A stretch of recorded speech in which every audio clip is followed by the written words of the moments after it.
Thank you very much, Dash. Welcome to the Battle Arena. I am Freak. To my right is Kobe, and Clutch Gaming and Cloud9 are going to do battle in about 40 seconds. Fair enough, Freak. I really like the arguments there on the endless desk. Wish we could get a little bit more confrontation before they send it over to us. Where are you sitting on the vibe? They did, well, I mean, we'll get into that in the next game because it's not really relevant. Yeah, to it's this valid. One. But Cloud9 coming off their victory yesterday, I thought looked very similar to how we saw them last split. Yeah.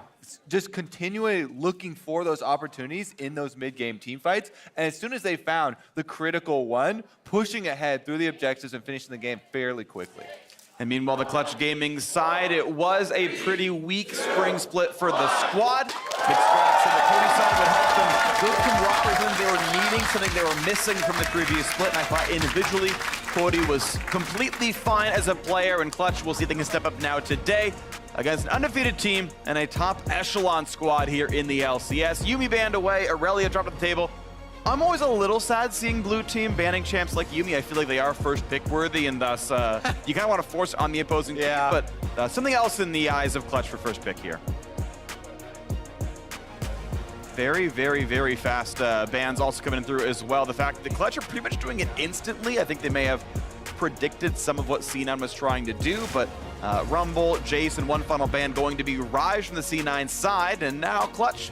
What were you looking to first pick? Silas is up, but keep in mind so is Akali. Some other important picks out there as well.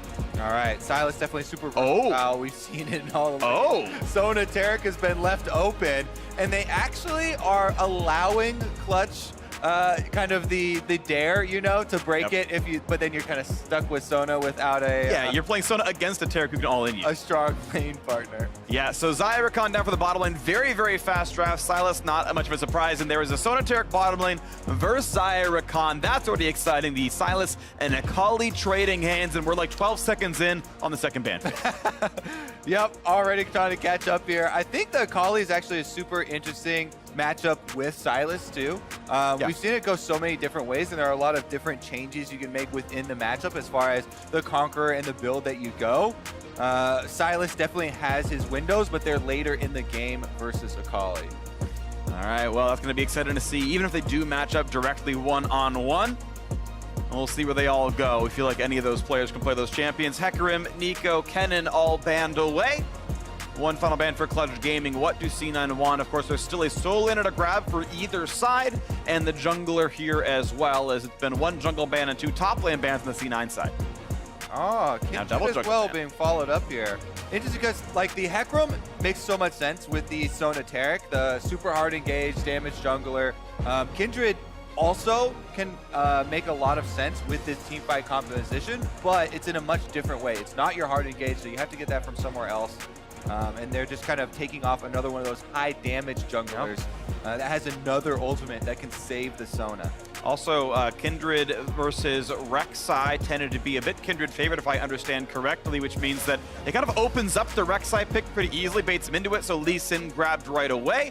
And a Pyke coming in as well, and that is either it's a funnel strat or it's a solo lane Pyke right now. So getting their inspiration from Wonder over in G2, because Xayah Rakan's bottom lane, and that's Pyke top blind. Yes, it is. Okay. Let's go. I mean, it's flexible. You can play it mid as well. It That's doesn't true. Have to be top lane. Yeah. Pyke was a premier mid laner for quite a long stretch in solo queue, but I definitely expect it to go in the hands of Huni. And now we get Camille top lane with the Rek'Sai coming through as well, so very exciting. We are seeing some different looks out of these teams. Solo lane Pyke, that is exciting. Camille back outside the jungle, also pretty cool, so I'm very hyped about this one. So Camille actually is a really interesting last pick to me. The ultimate, the Hextech ultimatum from Camille is so good at actually getting the kills onto Pyke. The hardest thing with Pyke is locking him down. He's so slippery, has all this disengage, can get into the deep waters and go invisible, but Camille is one of those champions that is so good at all-inning Pyke. This top lane is going to be a battle. Huni and Licorice, this was one of our premier top lane matchups. Yeah. And they are gonna go take it to 11. This is exciting because, yeah, Huni, again, essentially blinded the Pyke. It was indeed Licorice getting last pick for top and says, okay, you're playing top Pyke probably. Camilla's my matchup. This is spicy, absolutely. And both of them have junglers that can make early passes there. Rek'Sai definitely has the advantage in straight up 1v1 dueling with Lee Sin, but it is going to be about how they coordinate and track the enemy junglers to get those timings off. This is going to be all kinds of fun to watch for here. It is going to be an electrocute for the Silas, the Conqueror for the Occult, looking at runes as we load ourselves into this one. The second game of this new Clutch Gaming roster with Cody Sun down in the bottom lane. They have Titans ahead of them, though, in Cloud9. And now we've got C9 themselves hoping to keep that winning streak going. Over for 2-0. Start out the LCS Summer Split. Ping's already going down in the C9 jungle here. Looks like Clutch might go for an invade. Let's see, it looks like a top side. Welcome to Summoner's Rift. Well, of course, Pyke can be very good level 1. That Q can be pretty nuts, so can E Flash. And there's maybe just enough follow-up with a Rakan. Lee Sin showing on the ward that they expect to be there, but the rest of Clutch Gaming will catch Licorice unawares. All right, Licorice gets spotted right now. Nice E over the wall. Is it going to be enough setup? They try with Rakan, but no. Licorice able to learn the hook shot in time to get away from the knock-up, and he will walk away. No Summoner's Burn, a little bit of damage dealt. But now it means that jungle control goes to Clutch Gaming side. They put a ward on the red buff. Well, you always should be responding on the opposite side of the invade. As soon as you see that, you can see the movements here from C9. You react instantly, go in and get counter wards on the enemy jungle. So both sides do have those deep wards on the red buffs. But I do really like this level 1. It shows that it's in preparation. They know where Licorice likes to sit at level 1. They even had Lyra show on a ward that they know C9 puts down. I love that kind of level 1 preparation. It sadly doesn't mean a whole lot other than forcing your opponent to learn hook shot, which is probably not the ideal level 1 for lane, but they get that anyway, and now we have the sort of battle starting with a blue buff steal for Clutch's side. Very aggressive look here from Clutch Gaming, going for the invade, taking away this blue. Looks like some question mark pings. They're trying to split the map here. Give up their own blue to the Rek'Sai. Lyra's going to continue to farm out this side. Ooh, and a knockup very early on. Stun's not even going to land on the support, so really good autos coming in towards Sneaky at half HP already. Cody, Sun, and Vulcan ready to take it to C9. That's the thing you have to watch out for always as the Sonateric lane is the all-ins early on. Zyrakan definitely extremely potent, and they're using that to their advantage so far. As soon as Lyra shows on this ward on the red buff, that will alert Svenskeren that he has gone from his own side. Pass over his own ward here and just continue clearing through the chickens. And so right now, pretty much perfect information for both these sides. As we watch the top side fight, not going to be more damage coming in here, but Clutch knows that Sven went red to Krugs now onto Raptors, and counting the camps that Lyra had as well, it's pretty easy to surmise that that was blue Gromp onto that red buff. So, and now as they run through the Fog of War, we finally have some guessing games again for the jungle sides. Lyra taking actually a lot of farm here, doing the Raptors as well, and not going for his own blue buff, though Svenskeren could have gone there through Fog of War, I believe. Oh no, that is a ward in the river put down by Demonte, so that would have been known if it happened. Instead, he'll kill a trinket but have nothing, or almost nothing to take away. Yeah, he's going to lose out on an entire quadrant here. Lyra comes back to fight him rather than going for the reverse clear, though. Scuttle Crab's about to spawn, and that is going to be the first objective. And level 3 for both junglers, and right now mid being pushed out by Demonte means it's pretty easy to own the bottom river. You can see Cody, Sun, and Vulcan doing the same, so there is exactly only one camp that Svenskeren can take. He is out of jungle camps once the wolves are dead. Yeah, we should see Lyra just cross straight across mid lane and grab the other Scuttle Crab, considering his mid lane is also pushed up. Svenskeren's going for it right now, though, and it looks like the desync top lane is going to be the bigger tell. Licorice is moving over to make sure there's something for Svenskeren to take. They're actually going to gank mid. He's going into mid, but Lyra's right there to start him around, so now it's damage to Demonte, half HP on him. Niski's running forward, Svenskeren coming around as well. They land that first shuriken, flash over the wall. Does Niski flash for the chase? Q auto could be enough to kill him. He's going to flash for it. Oh, the Kingmaker heal comes in, but it's still going to be a lot of damage. There's the flash, the shield, the knockup. They're buying enough space, and now Niski is flashless. The heals come in, he's ignited, taking some damage, not going to die just yet. Look at another knockup in for the Rek'Sai. Can they get the first kill? First blood comes in for Cody's Sun. Sona has arrived as well. That's one picked up for Licorice, looking for a second as the kills are coming through for Cloud9. Side is 2-1 already. Can he land a spell? well. Nothing's in range. Nothing's up for cooldown. Doesn't go for the play, but still 2-1 Cloud9 with first blood to Cody's son. Action-packed start to this game. Only 4.5 minutes in, and everybody is partying down on the red buff side of the jungle of Clutch Gaming, except for Huni. The Pyke is pushing on top side. He will get a turret plate as well as push a bunch of minions into that turret. Now let's take another look at this replay here. They're chasing down Demonte. Licorice had come in and called it off, but as soon as they see the bottom lane also move up, you can see on the mini-map, Licorice also starts to converge. So that's going to mean that eventually Cloud9 will have more numbers because they have everybody down on the bottom half of the map. So much damage dealt by Cody's son here trying to chase them off, but Niski's able to kite him out long enough for the arrival of the C9 duo, which completely turns the tables. They get the extra kill. All right, so this means we have a 300 gold lead to Cloud9, but Clutch still getting a decent amount of control here. Huni pulls in the crab, and Lyra grabs the top scuttle now as well.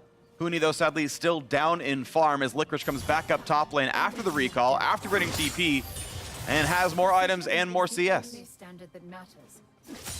Huni will be on the back foot somewhat here as Licorice got the shot with the extra 300 gold from the kill as well. It's going to make that hard to equalize, but Tiamat not terribly far away from the Pyke as trades aren't continuing until bone plating drops off, and that's some pretty good damage. That shield stops all the damage output. I mean, that's a lot of long swords there. Licorice was able to pick up off of the back. And we talked about earlier the Hextech ultimatum, so good for Camille here in the 1v1 with Pyke. Definitely has a huge advantage, so Huni's going to have to be very careful. And now that there's a lot of extra money on the Camille, as well as the approaching level 6.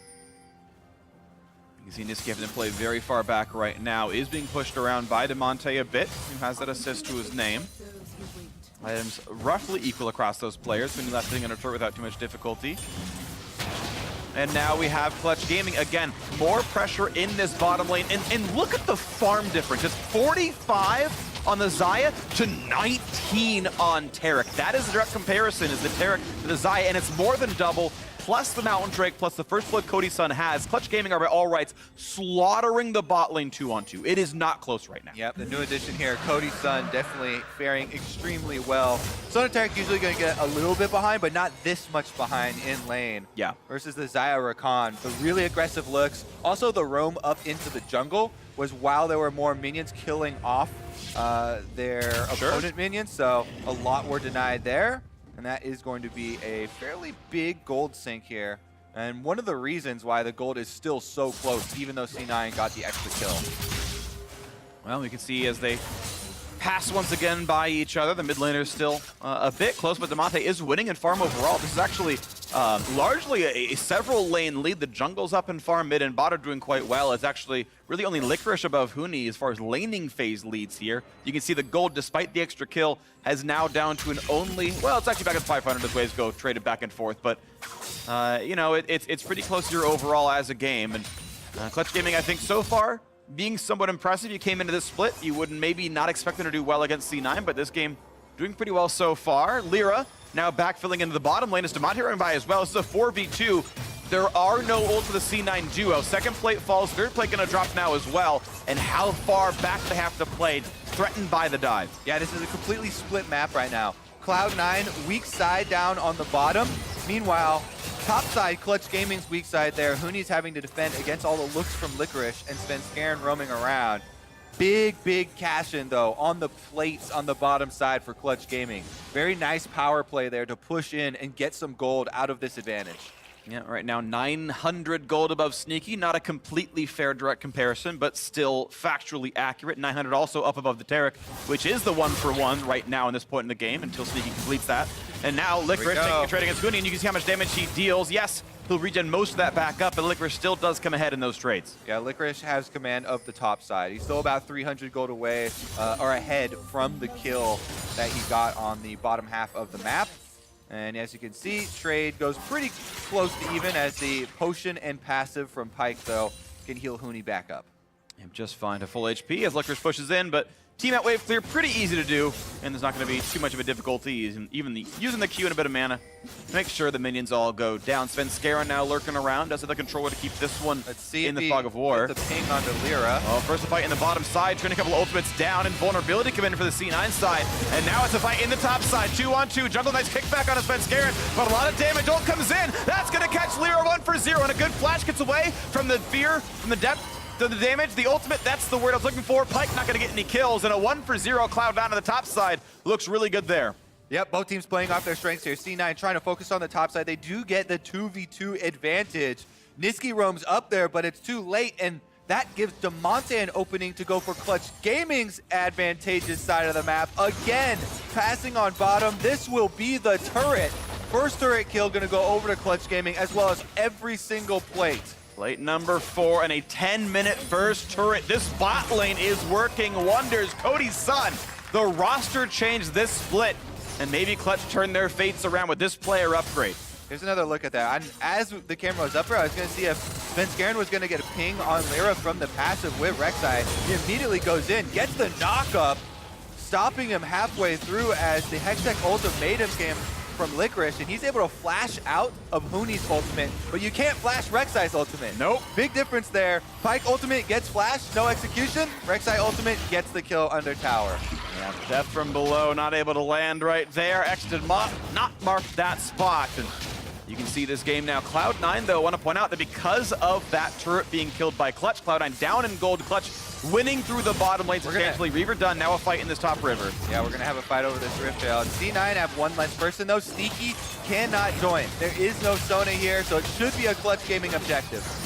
It's theirs, absolutely. There's the eye, going to be picked up, and they've still got 3 minutes to work with before plates drop. A charge is pretty much always 2 plates outright. It deals true damage. You might as well summon it early, and we'll see what they can do. 800 gold up, plus an expected 320 or more if they can push through. As they've got 3 to 4 members top side right now, only Silas holding mid, recalling, and yes, an early summon, but they found a fight! Vulcan is gonna drop down right away. The fight continues now. They find that first stun, kicked over the wall, not gonna find that kill in Licorice yet, not rooted in place either. Svenskeren trying to find some damage towards Huni. Goes for the ult, gets some decent damage there, blasts over the wall, but he's not invisible, and the damage is gonna come through, plus the extra kill for Niski. It is 2 kills picked up right now as Vulcan's already respawned, making that a 3rd overall. This is an absolute crush of a team fight, C9 side. Yep, C9 rotating everybody up there, and Svenskeren on this Rek'Sai is absolutely on a tear. Finds the extra kill onto Huni, allowing now Sneaky and Zazel to get some turret plates of their own. And of course, the Rift Herald did absolutely nothing, was killed out. 1 turret plate gone. The stun comes in and gotta push back Cody's son, but not gonna find any more extra gold off that structure. But what a good fight, puts C9 back 1,000 gold ahead and stops everything that was gained by that Rift Herald take. All right, other things to watch out for too. This Akali starting to become very threatening. Niski got 2 kills in the last fight, now has 150 gold bounty on his head, has finished the Hextech Gunblade. Very big spike for this champion. Well, coming up, first person view of Licorice, and our next replay there. We'll see when that comes through, and here we go. Licorice in this fight. Sitting in the fog, waiting to kill off Vulcan, knows he's in there, and then bam, Ian a knock-up.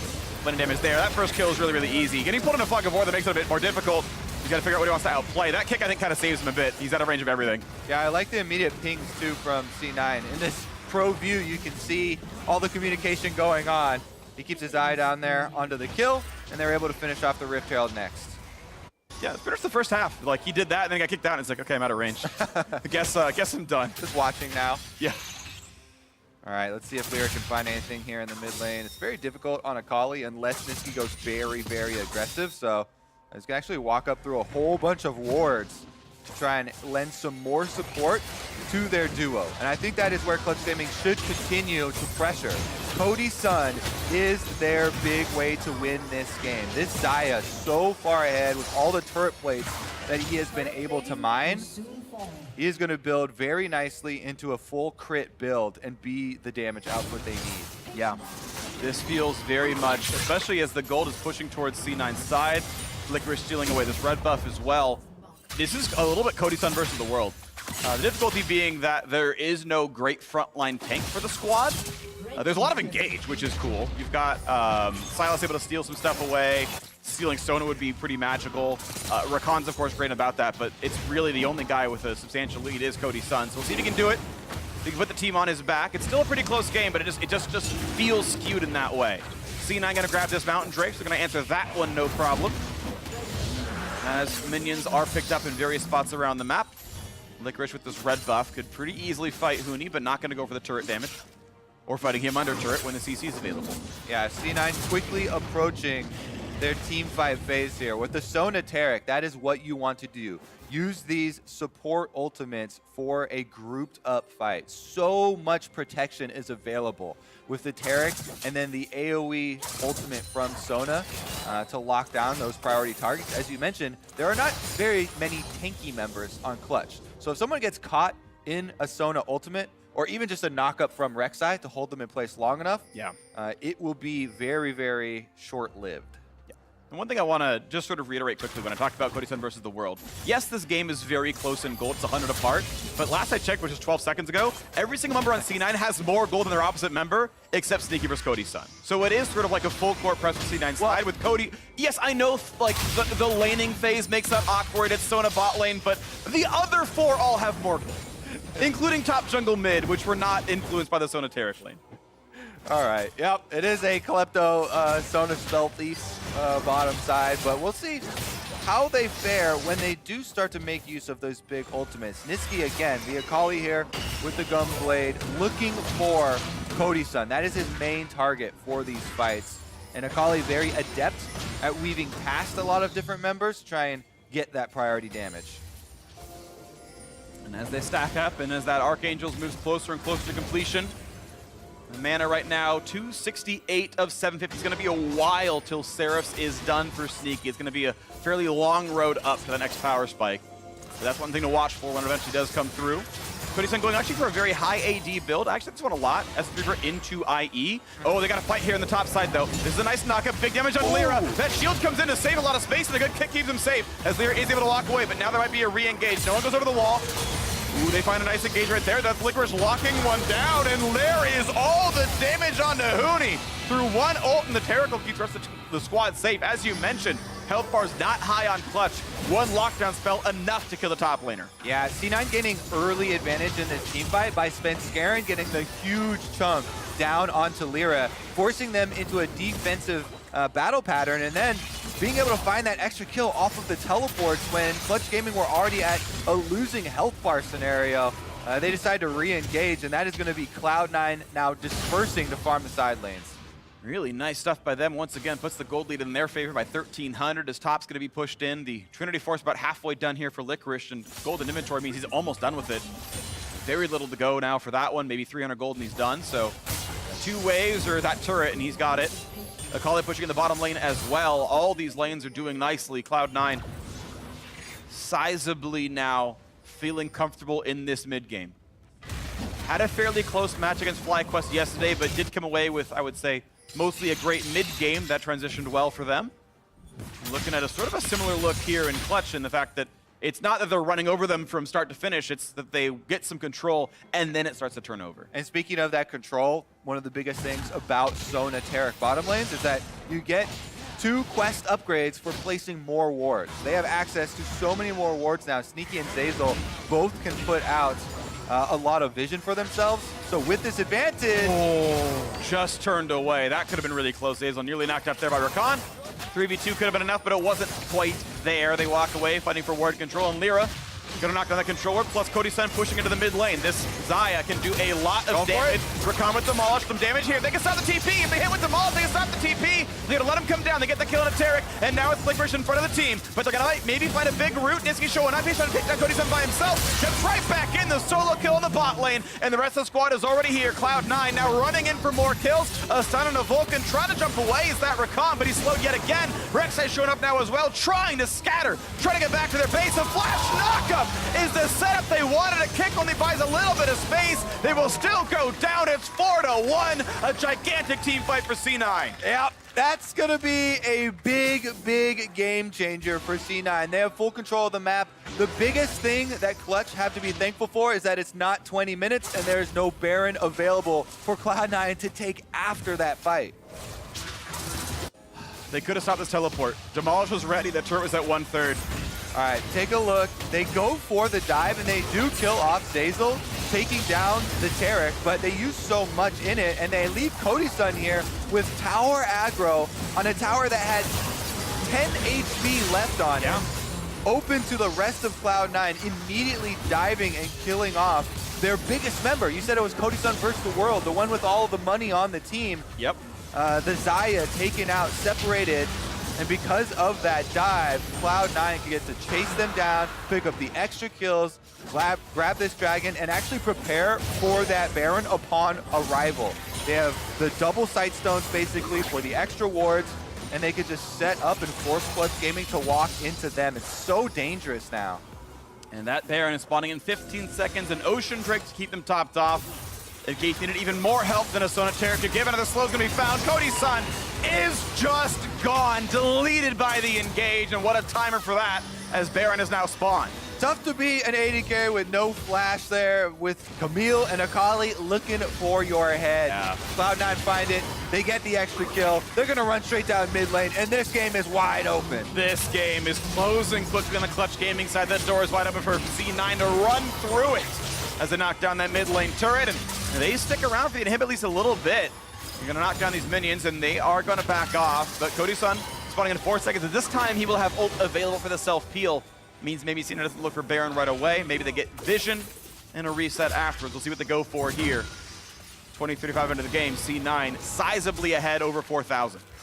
Cloud9 did extremely well in Spring Split. Went to Korea in the offseason. Were very public about their boot camp and training over in Korea. Really focused, and it seems to have paid off. They've picked up right where they left off from last season. Extremely quick games here, winning a lot of these mid-game team fights.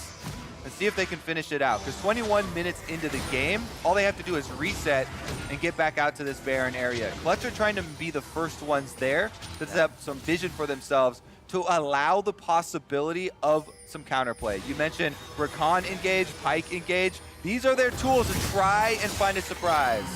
Nice scouting right there by C9. IE is done for Cody-san, so this might be the one moment they look for. They get the separation on a one, looking for the kill on Demonte. Pops his on his hourglass, now looking for the re-engage, but they're invulnerable as CG tries to come in. There comes that first kill. Demonte is gone already, and it's 5v4 as C9 runs for more kills. Looking over the wall. There's the knock-up onto Huni, looking for the kill. They might just find him. He tries to run away, finds the stun, and a blast cone goes with even more safety. And now Cody-san is the front runner. He's the one who might be found out here. A turret to put themselves a little bit of space. Look for the crescendo, look for the stun, not gonna find that just yet. The feathers come back, they don't find the stun, but they will find that kill as Vulcan drops down. That's one trade it back though. Cody-san does find some shots, and death from below will not land as Cody-san is gone, and Pyke is gonna fall as well. Lyra versus the world, Baron could be in C9's eyes. Yeah, it has become a bloodbath here. Cloud9 just chasing Clutch all over the map. No area is safe.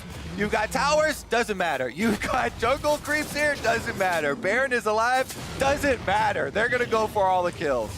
And they are getting so far ahead now. This fight right there, it's a great pick. They find Demonte, and Licorice just starts it right off. All right, take another look here. Big chunk on the top side, using Taric ultimate offensively. I like this look.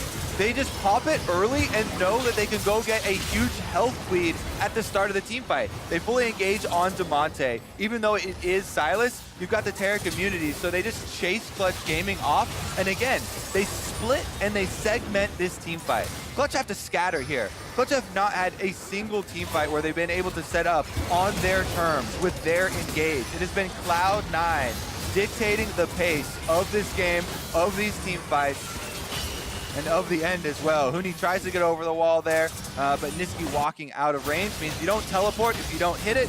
Yep. And he almost hit Sneaky, but Sneaky turned around. Almost got him in the edge of that one. But now the fight continues once again inside the pit, and the vulnerability. Well timed to keep Niski safe. And Clutch just cannot buy that kill. They force the ults out, but the healing coming back in. C9 back to pretty much full HP. Yeah, those are two pretty big ultimates. With no Akali ultimate, the full 100% to 0 threat on Cody-san is greatly reduced. And that is also the Taric ultimate. So this is Clutch Gaming's chance. Trying to force the fight without Taric ultimate. Can they get their way in? Niski now looking for the flank. Huni, half HP. Oh, it's a 4-man Crescendo. The stun bolt not there just yet, but the feathers fly. They find a bit of damage, and a stolen Crescendo does a little bit now as well to push them back. Niski low on health. Licorice does find that first kill, though. Lyra isolated from the squad, couldn't flash away, and C9 still come away with the kill. Hey, Sneaky comes up with a big flash Crescendo. Now the doorway towards mid lane is actually open. They're splitting. Half of them going back to the Baron, though. Looks like just Licorice and Sneaky trying to take out that tower. And they're making sure that Baron's not being snuck, and then if there's any recalls, maybe they can stop them if they're doing it, obviously. Huni is sitting around. He might be the one to try to turn this one. There's always that small possibility something goes well for him, but it's all in fog of war. Looking for the Q, looking to pull someone around, but now he's gonna run away. Licorice is here, finds the stun, but also slowed. Gonna stay alive, but he's gotta somehow steal this. Vulcan coming around, Demonte here as well. This is a tough fight, but one that Clutch needs to find a way to win. Akali stolen now by the Silas, goes in for a bit of an engage. That's big damage for Demonte, almost knocks down Sneaky, but the shields are just too much. And now it's time for Baron. The kills are still coming through for C9, only the Taric falls, that spite's gonna land, and Cloud9 come away 2 for 1 with a Baron on top of it. Yep, and they're gonna continue looking for those kills. Licorice goes in. They're gonna find Vulcan a little bit. Oh, over the top goes the Rek'Sai, and now where can they even run? The outer turret's already gone. Look at the next stun, a nice flash in for Licorice. Crescendo, not as amazing, but it's gonna be fine. It's still C9 so far ahead. Niski once again spots Lyra, finds that first slow, looks for round 2 as soon as he can, but a ward hop keeps him safe. Well, it's gonna stop at 4 to 20 in kills, but that inhibitor is gonna drop. Yeah, it's not gonna stop at the kills anymore. Baron buff is on, so there should be some turret destruction here. Cloud9 actually looking like a reset. A lot of gold gains in the last frantic moments that we've had. Yeah. Haven't had a reset in quite a while, so it is going to be back to base to purchase, then pushing with the Baron buff. Here's another look at how they started out. Remember, there was just a fight before this where they killed off Lyra, so C9 knows there's no jungler. That's why they're forcing so hard on this Baron, and Clutch Gaming know that this is their chance. 4v5 with Baron damage going, 2 members left in the pit. Maybe they can create something with the chaos. They try and converge, but Sneaky, with all the shields, the barrier coming through, too much protection and not enough focus from Clutch Gaming to be able to pick up that kill. So C9 get the Baron, they get the reset. They are not only rich, but also empowered to push. Yes, they are. Still 2 minutes on this 1 second. Mountain Drake was picked up during the replay. They stopped the siege and picked up the neutrals instead. Now they got all kinds of time to take a lot over. Now look for the hard engage. They're going to get that kill. Nice pickup there. That's good by Vulcan. And a nice kickback. Oh, no, not going to find that one. Licorice actually going to stay alive. He's going to be okay on this. Very good look here from Clutch Gaming. Vulcan knows that they have very little chance if they let the Baron team push up to the towers and play it slow. So he goes very fast, flashes in with the Recon. They get the kill onto Sneaky, and that might buy them some time in this game. And that's where it falls, and it's pretty easy for Kala to walk backwards. So 1 kill is nice, but it wasn't a very big shutdown. Sneaky was mostly assist heavy, so pretty bare bones one there. Yeah, it does buy you time though. While he's in the death chamber, the gas is off from Cloud9. They're not pressing ahead on inhibitor turrets. And those are the things you have to look for. You know, you're so heavily behind in this game. It's always nice for me to see teams in that position looking for the killer instinct, looking for those offensive plays to try and fight their ways out of it, rather than just sitting back and letting it happen. No, I totally agree. You think about what are the odds that Clutch win this game? It's, 9 to 1 or something. So you should take an 11% play. That's already better than your odds of winning the game. So anything with those odds is actually a better chance to win. This is, of course, a pretty foregone formality to get that kill on Sona. That was a nice one. But still, 40 seconds left to siege here for C9. They've got a lot of window, at least enough window to knock that inhibitor if they want it. They're playing a little bit slowly here, but they have Sona back. Mid cleared, now walking towards the bottom lane to join up with Licorice's Camille. And this should be second turret bot lane gone. Yeah, Licorice Camille, by the way, is 6012, 700 gold bounty with GA active on him. Yeah. 3 item power spike. This is an extremely scary level 16 all in. That is basically just going to pick a target. It should either be Cody's son or Cody's son and finish that one off. Demonte without Zhonya's is an okay target, but I agree, Cody is the optimal one here. Looking at some wave, not gonna happen just yet. There's the stun, there's the dive in towards Demonte. It is indeed. A lot of damage coming across. There's invulnerability, and 2 kills picked up very quickly. Huni cannot get away either. Make it already 3. Now down for another one. They're gonna find number 4. Lyra gonna drop without a casualty. C9 gonna knock down the bottom inhibitor turret. The inhib will follow, and the Nexus is in their eyes right afterwards. Cloud9 will be undefeated after week 1 of the LCS, coming back in summer in style. A lot of great games out of Licorice here. The whole squad looking pretty solid, picking up where they left off. A top team in the LCS. What are the Titans here? Expecting them to go to Worlds, and they still look on form. C920, padding the stats, knocking down the Nexus.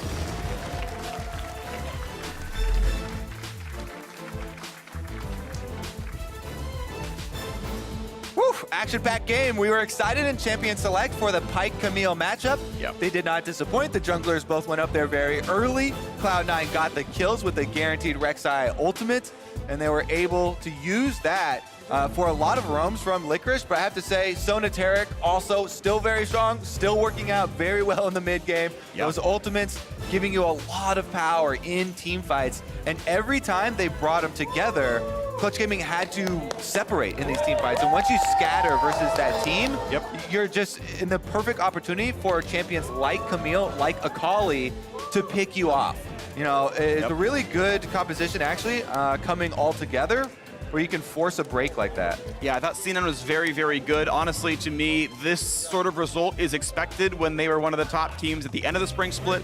They seem to have not dropped a beat. They are still incredible. The interesting story to me is actually talking about Clutch. With the roster change, what kind of team are they now? Are they a playoff team? Are they making good upgrades? I was still impressed by Cody's son. Their bottom lane was substantially ahead. Their very early game plans was good, right? They stole the blue buff away. They took, 40% of Svenskaren's jungle out. Like, that was a really, really good start. It collapsed when the first sort of like mid lane into bottom jungle collapse happened. That started giving gold away. But the bot lane, the early jungle, those are really solid. Those were moments of strength for Clutch, but it really fell apart in team fights. That's where it felt like they dropped the ball and C9 outplayed them. Would be cool to see if they can clean that up. We've got, of course, 8 more weeks of Clutch Gaming in the regular season. We'll see if they can make playoffs there. But for more on that victory, we're standing by with Cloud9's Rogue Assassin. Thank you very much, gentlemen. Great cast on the day. I am joined by Cloud9's Nisqy after their win over Clutch Gaming. Nisqy, it looked like you had so much fun this weekend, stealing ults on Sylas, cutting up your opponents on Akali. How's it feel to be back on the LCS stage? It feels great because the meta right now is really fun, and I feel like we're enjoying the game way more than before, at least for me, because I'm playing OP champions. So yeah, it feels good to be back. That's awesome to hear. Just a quick 2 question for you. Here's the final one. Looking at coming into this weekend, what did you guys kind of have set out to accomplish? Even with the 2-0, that feels good, but did you check all the boxes? Yeah, we're trying to play more around limits, and I think we can see that today against Clutch, we went in like without any hesitation, and yeah, that's what makes the difference, I think, against other teams. Right on, Nisqy. Thank you so much. Best of luck in the rest of the season. Congrats on the win. We're going to throw it back to the State Farm analyst desk to break that down. Thank you very much, Riv. With that victory for Cloud9, we can say goodbye to the dream of the 10-way tie as they move to 2-0, and for Clutch, it will be an 0-2 start to their summer split. Crumbs, I'm coming directly to you because in Countdown, you prescribed easier to execute compositions for our Clutch Gaming roster. We've got Champ Select on the screen. How do you feel about it? Well, much like modern medicine, they ignored what the doctor prescribed. Why would you do this again? You're doing this to yourself. You're hurting yourself. Pyke, Sylas, Lee Sin, this is really difficult to pull off. I don't know why Clutch Gaming did this. I think that they probably have success with it on scrims, right? People are a little bit looser. You're guaranteed to get a lot more kills with these picks, but on the LCS stage, when you're going to be playing against teams that know what you're looking to do, it just doesn't work, and a lot of missed skill shots. Well, a lot. I think, I understand conceptually what it is. This is a G2 draft. Right. It's super good for what they're playing into. You have Sylas, who can steal all these incredible ultimates. He's so good with, almost every single one there. Mm-hmm. You have the Pyke to assassinate someone before the Taric ultimate drops on top of them, and then you team fight from there with Xayah Rakan, who have great engage as well. They're one of the best bot lanes in the meta. Right. It all makes sense, but Crumbs is saying, you're not G2. Right. You can't just pick a G2 draft and make Pyke top work. Yeah, you're Clutch. And so I absolutely agree. I thought both teams' drafts were really intelligent, and I was really excited to see how this back and forth of team fight should get. played out, but we didn't really get to team fights. Yeah, not necessarily, but I want to dive further down the hole, though, of Cloud9's response to this, because I thought it was very interesting. As you mentioned, Mark, Hallie responded to seeing the Pike in the top lane. I mean, the Camille was such a great counter pick. You have so much lockdown for the Pike that basically, if he is going to execute one of the people in the Sonateric comp, you're basically trading back, because once he goes in, he's locked in. And I thought that was going to lead to some really cool back and forth team fights, but from minute 3, I guess, into the game, it was so skirmish heavy in C9's favor. Yeah, it's really hard for Pike to actually live up to Camille, considering he's so squishy, does not get to build any HP. The second she jumps onto him, mid to late game, a stun, hook, auto, you're dead. Yeah. You don't even need to use ult. Licorice roaming from the top side there to join that fight all the way down in the red side jungle very early on. It ended up netting him a fair number of long swords, as the casters mentioned, positioned him quite well in the top lane. But another result of that bot lane fight was quite a large advantage for the Clutch Gaming bot lane. And as Freak mentioned, he is still, to a degree, impressed by Cody in his first 2 outings. Seems to be a serviceable ADC, but as you guys mentioned, we never get to the stage where he's then able to kind of, push his team towards victory and actually carry out. But then it's also, you're up against Sonateric, bottom lane. If you don't get ahead as the AD carry, you just really messed up. So I kind of expect anybody that goes up against the bottom lane of Sonateric with a regular matchup to be in a position to get a CSC, to get a goalie, because the other team just is trying not to die. They're not trying to win the lane. They're really just trying to survive. So that does present the opportunity for somebody to get ahead, and that's just Cody doing his job. I wouldn't say he's going above and beyond being expected. I would say he did a little bit better than expected. Like, they had a pretty substantial lead already over the Sonateric. It's around 20 CS when they had to go, save their mid and jungle who were getting killed on their own side. Right. You give up all bot priority while you do that. They still converted into a fair number of turret plates. Then they rotated top and they're grabbing Rift Herald. Like, I thought the play, not just Cody's particular play, but the whole team's play around Cody was good. And I think, if you're having a more stable top side of the map, if you're not playing in the Sonateric come late game, like, this could have been a good setup for a Cody carry game. Right, Clutch's bot lane garnering a nice little lead in the early game. C9's bot lane just trying to hold on, but that means that for Cloud9, the answer has to come in the top lane, and it did exactly that. The skirmishing power of Camille Rek'Sai is just so filthy, because they both have abilities that actually let you dodge out of damage. Both ultimates make it really difficult to fight, and then they just got to team up and delete members of Clutch Gaming here. Huni thinking that he's just hoping to get Licorice low enough for the execute, but Lyra says, Licorice, get out of here, man. We're trying to get you Yeah, I mean, that's what it breaks down to at the end of the day. We can talk about all these other things, but they got out-skirmished every single time a fight happened. Their ultimates are getting flashed out of. They're burning their flashes, still getting Rek'Sai ultimate. They're kicking the one guy you're on top of away so he can live. It was a disaster. Yeah, peculiar game, because while the gold was still close following a lot of these replays, it really did feel like Cloud9 was in control once we crested that 15-minute mark. I would say in large part the game-deciding replay here at 18 minutes into the game. A 4-for-1 in favor of Cloud9 in mid lane. Mark, you see some of what you're talking about with the Pike's potential to zero somebody out in a fight, not even having to use his ultimate there. But again, the response from Licorice's Camille in being able to lock him down and make sure that no resets, no Pike really takes off in this game. Yeah, I would love to see these kinds of team fights when one of the team doesn't already have 8 more kills than their opponent, in which I don't think that they need to give all those up. So, like, that was one of those cool moments where you hopefully could have seen how these team cons interact, but because they're so far ahead, the Akali just shows up and obliterates Zaya. They also burned 3 ults for the Taric. So the second you do that, you're not winning any other fight right away. You got to go full retreat. So they were doomed once they got Taric. It was all about getting out. A tough 0-2 week for Clutch Gaming, but I do want to talk about Cloud9. One of our top 3 teams from Spring Split. They're starting hot here with a 2-0. I think, by all accounts, that was an expected start. But this was a squad that, as we mentioned, going into playoffs this spring, the expectation was they might actually be the strongest team, and they did get reverse swept to miss the finals. And so I'm certain that this squad is coming back looking to make a statement in summer that they can actually be the top team here domestically. As a C9 fan, this is as good of a weekend as you could have hoped for. You had a bit of a tough battle against a respectable playoff opponent, but you were able to clean it up and still win pretty decisively. And then here, against someone who didn't make playoffs last split, you crush them. Yeah. I mean, week 1, you just want to see good drafts and everybody being on the same page. Win or lose, whatever. It's just about being on par with your teammates, making the same calls every single time, whether it's the right call or the bad call. That's what we got. Exactly that out of Cloud9. When we return, it's FlyQuest versus Golden Guardians. If either squad has your support, make sure to pick up your Team Pass in Client today. Not only will you be directly supporting your team,